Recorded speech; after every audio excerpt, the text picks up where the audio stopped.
Next up from Hammer Films is The Men of Sherwood Forest on 4K, and this is notable because this was Hammer's first colour release and definitely looks amazing on 4K. Set in 1194, The Men of Sherwood Forest follows a politically charged adventure scape. King Richard the Lighthearted has been captured by Germany. He has, unbeknownst to most people, escaped and is making his way back to the land. His brother Prince John schemes to take the throne, and there has been a toy sent back that, when deciphered, alludes to when he's going to land and where exactly he's going to be. So if Robin can help solve this information and stop Prince John from getting it, he can help save the king.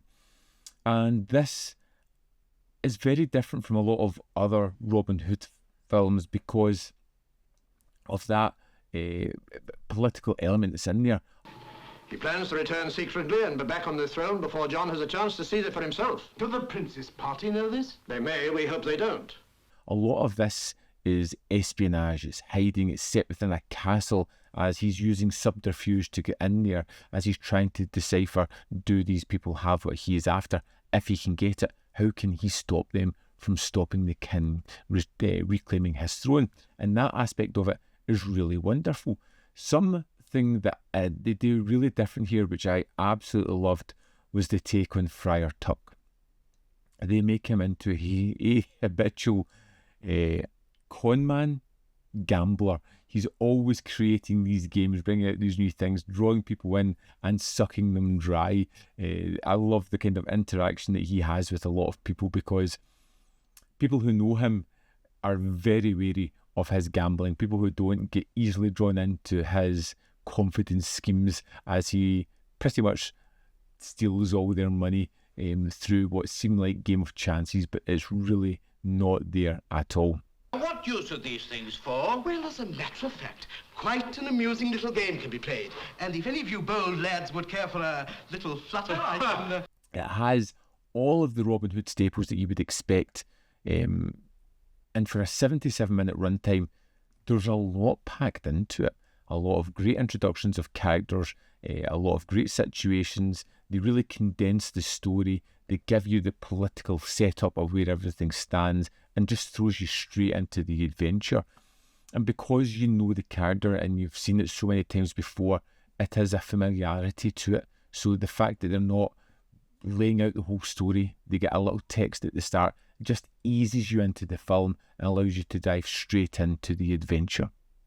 Little John. All's well, and he's brought us company for supper. Let us hope it'll be some rich abbot who carries plenty of gold. And has no scruples against gambling. Horses to the west! I clear this place.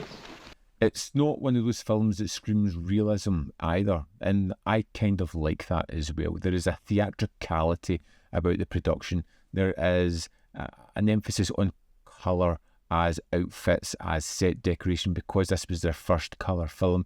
You really see them pushing that, and it was shot in Eastman colour film as well, so it really does shine a lot. The swashbuckling aspect of it is very apparent, and it's something that I really loved. And although it does tropey things like Robin swinging across a hallway on a chandelier type thing, it does it in such a way that it brings a smile to my face rather than a groan to what I'm watching. I like it rather than find it something that's been overused before.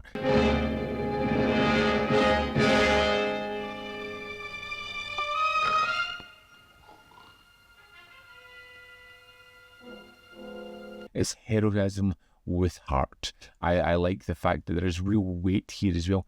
It doesn't feel like just another Robin Hood adventure. This feels like the conclusion of his story, and I think it's delivered particularly well, which I really kind of enjoyed as well. Like I said, Hammer would go on to make other films like Sword of Sherwood, which I've reviewed previously on the channel, and its sequel, A Challenge for Robin Hood. So they do delve into other movies as well, but I really do feel that this is the most distilled, capturing the heart of that story, and it's just wonderful.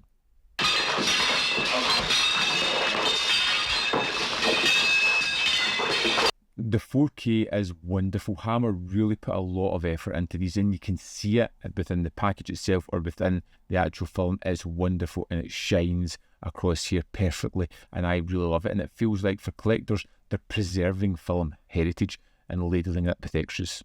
In fact, let's drive in and have a look at them now. Here is the Men of Sherwood Forest. Let's take off the small J card at the bottom of it and see the quote that's always in the underneath of these things. Now, the box itself is one of the smaller Hammer editions. It's got the Tales of Robin Hood book and the artwork on both sides, which I do particularly love. Here is the artwork on the back of the disc holder, and here's the discs inside. We've got the 4K, the Blu-ray 1 and the Blu-ray 2 with Wolf's Head.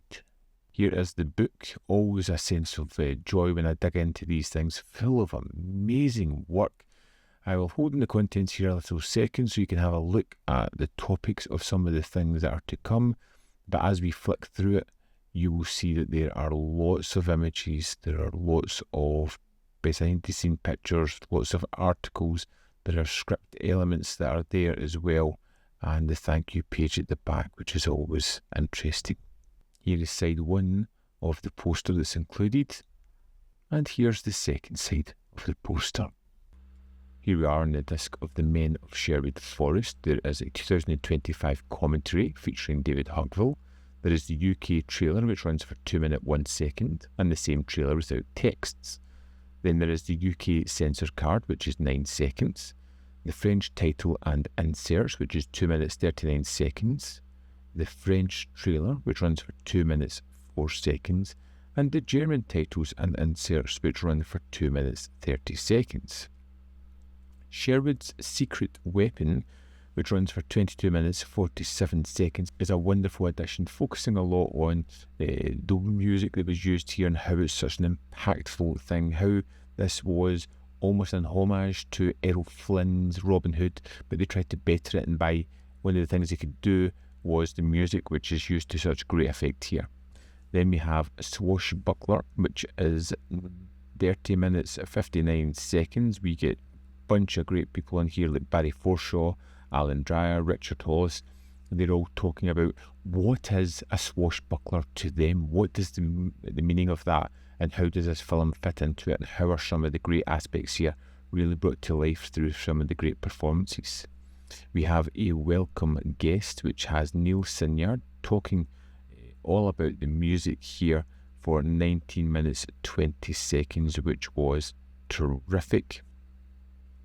And finally, we have And Then There Was Colour. 28 minutes 25 seconds, there's a discussion on colour in film and why it was so important for Hammer to embrace this and how it really catapulted them into the stratosphere. That's the extras for disc 1. Here we are in disc 2, which has Wolf's Head, The Legend of Robin Hood.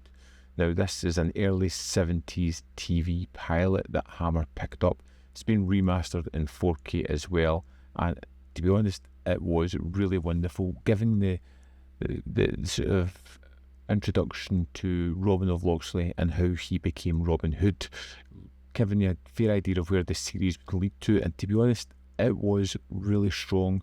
I really liked the look of it, I liked the performances, I liked the way they interpreted the characters, and I would definitely have watched more. And this comes with a commentary featuring Tim Worthington. There is also the Wolf's Head VHS version, which is slightly shorter. The featureless length is 56 minutes 37, the VHS is 56 minutes 21, which is just a great little novelty to have.